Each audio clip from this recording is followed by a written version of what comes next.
So this ties in a lot to how Kremlin perceives Belarus.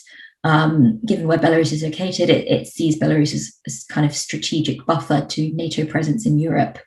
And for that reason, Russia's provided Belarus with considerable economic support, looking to entrench Russian influence.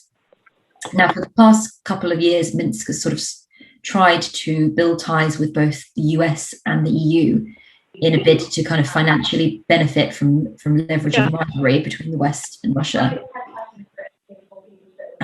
Sorry, could I just ask everyone to go on mute, please, if you're not already? I'm just getting some background noise.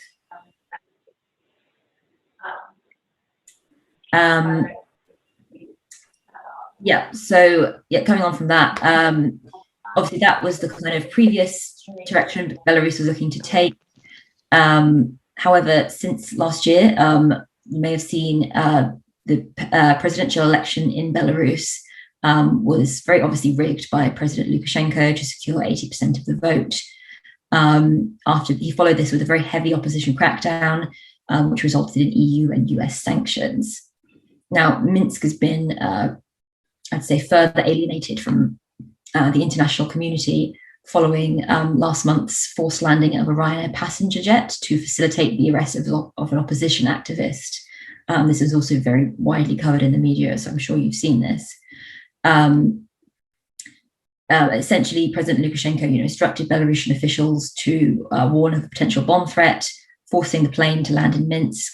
And upon its arrival, it detained said opposition activist, who remains in detention. And we've since seen videos that have been fairly obviously forced confession videos, which hasn't obviously helped the situation.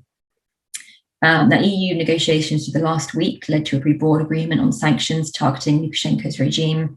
They've been billed by the EU as the heaviest sanction package ever against Belarus. They're basically designed to hit critical economic entities, import and export bans, and moves to curb financing to Belarus. I think this reflects essentially that policymakers do not want forcing down of aircrafts to become a common practice. That's why Europe is coming down so hard this time on Lukashenko. Bringing it back to Russia, there's also speculation that Russia had prior knowledge of this. Any evidence of its involvement would likely lead to sanctions. I think it's not clear that Putin was in the loop on that decision. I think it's fair to say that the FSB, may have known something about it. What is clear, though, that Putin condoned it after the fact. He's come out in support of what Lukashenko did. He's accused the US and the EU of hypocrisy.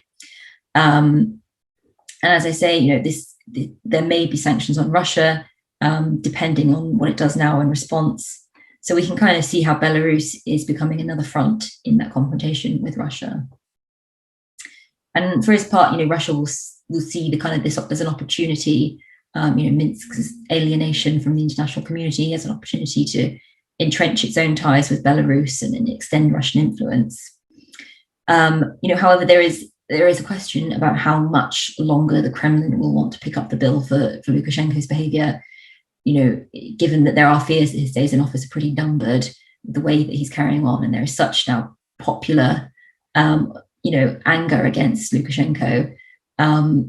I think the most likely scenario is that, behind the scenes, the Kremlin will very quietly press Lukashenko to accelerate constitutional reforms, which are seen as a way to kind of ease him out of power. And then the Kremlin will kind of hope to have influence over the choice of his successor. And, ideally that would be someone friendly to Moscow, but easier to control.